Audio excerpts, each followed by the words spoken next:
While camping during a cross country road trip, Cliff and his family had an absolutely horrifying night with what they believed to be two Sasquatch. But before we get into their encounter, welcome back to Dark Wilderness, where I share encounters with the unexplained. If you've had an encounter that you would like to share, please email me at the link below. And if you like today's story, please gently slap that like button, as I'll be uploading multiple times every week. So before you climb into your camper, don't forget to grab that subscribe button so you don't miss out on any future content. Now, let's get into today's encounter. This encounter comes from Cliff and it happened in 1989 while him and his family were on vacation. Cliff, along with his wife Cheryl and their 15-year-old son Ronnie, were living in Golden, BC at the time. Golden's a small town located in southeastern British Columbia.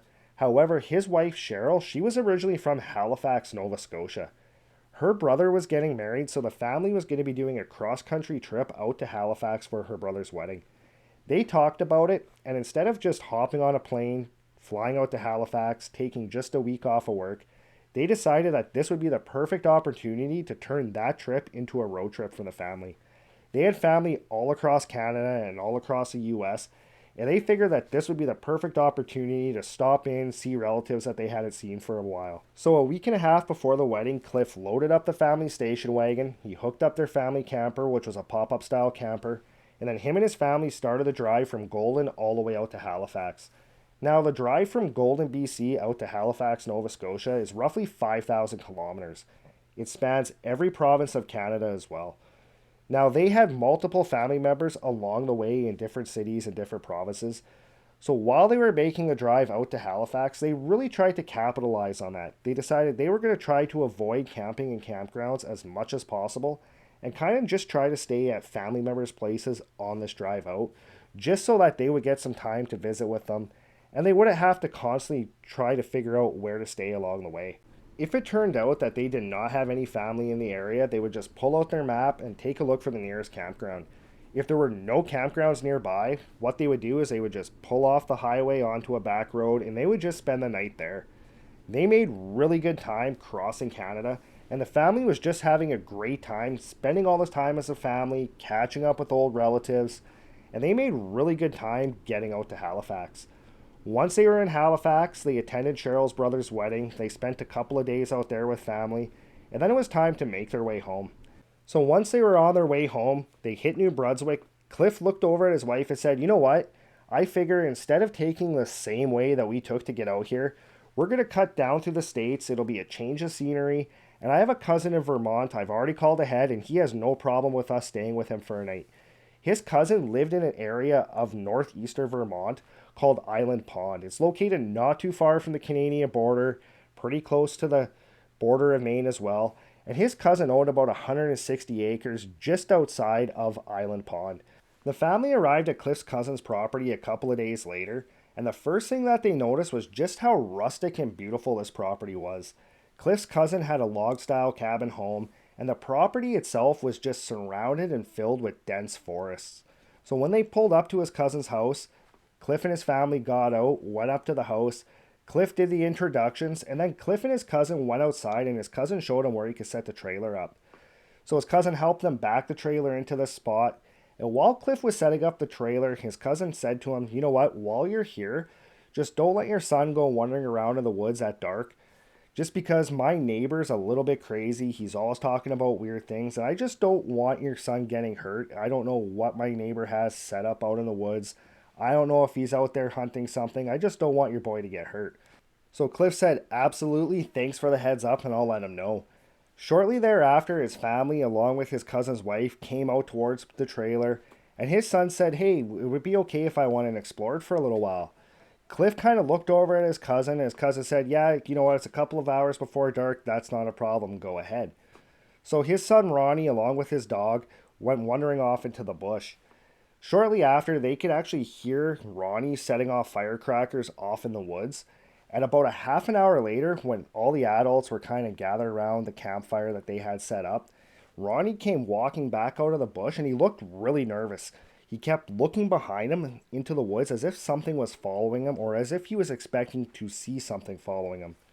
So when he got back up to the trailer, Cliff looked at him and said, "Hey, is everything okay?" And Ronnie said that while he was in the woods, he had a feeling like he was being watched, and he said he could hear things moving around through the trees. Cliff's cousin said, "You know what? We have a ton of deer on the property. Don't worry about it. That's most likely what it was." And that really seemed to put Ronnie at ease. Later on in the evening, once it was time for bed, Cliff's cousin and his cousin's wife, they made their way back up to their house, which was located about 100 yards away from the trailer, and Cliff and his family climbed into the trailer to call it a night. In the middle of the night, all of a sudden Cliff was awoken by the sound of his dog whimpering and trying to get underneath a table in the camper. So Cliff sat up in his bed, and because of a very small light right up on the roof of the camper, he could see that Ronnie was sitting up in his bed as well.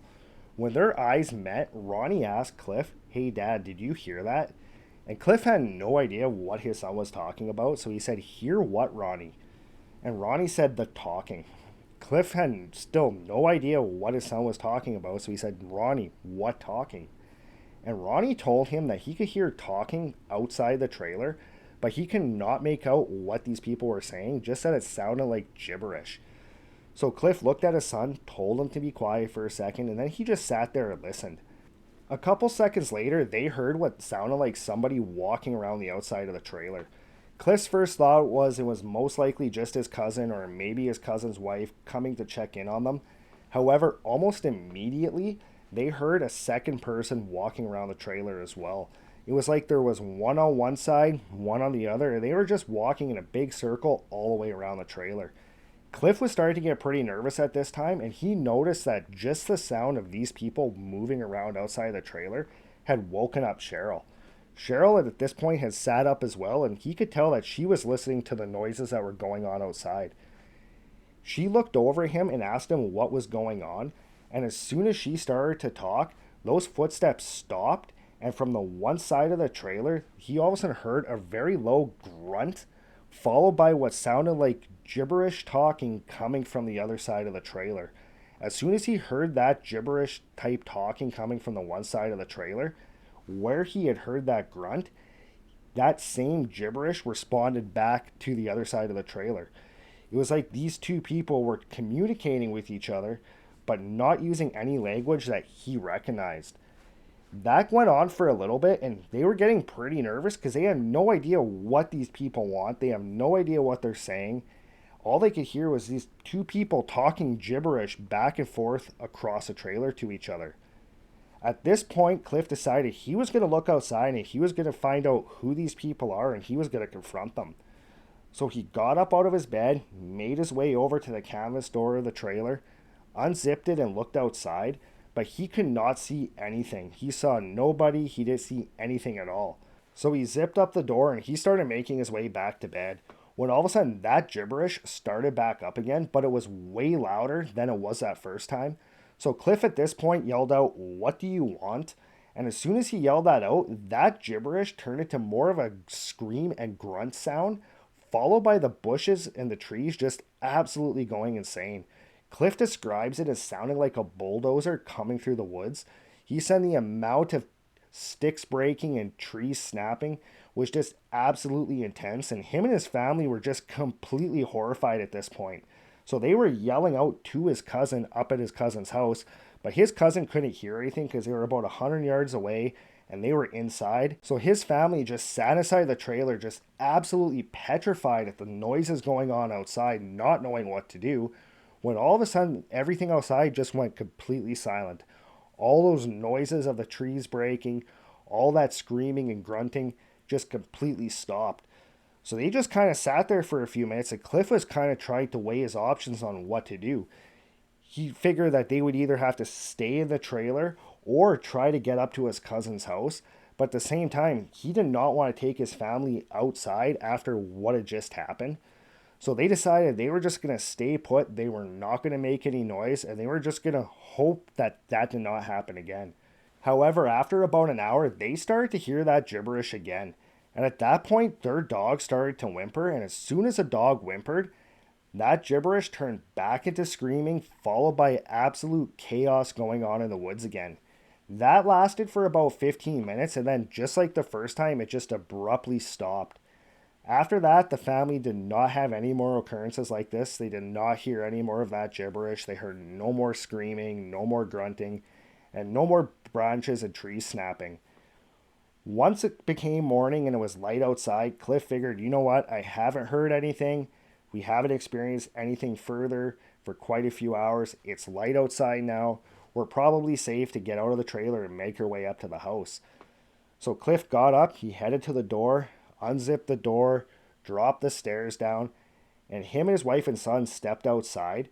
And Cliff said it looked almost like either a bulldozer came through the forest or a tornado had gone through the area.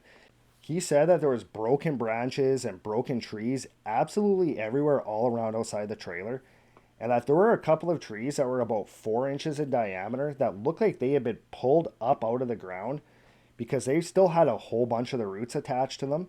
At this point, his cousin was outside kind of taking a look at all the damage as well, and neither of them could really figure out what had happened to Cliff and his family the night before.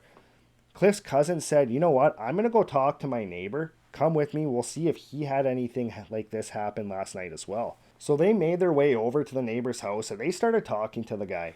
Once Cliff's cousin told him what had happened to Cliff and his family the night before, the neighbor looked right into Cliff's cousin's eyes and said, you know what this was? I've told you before. And then he slammed the door.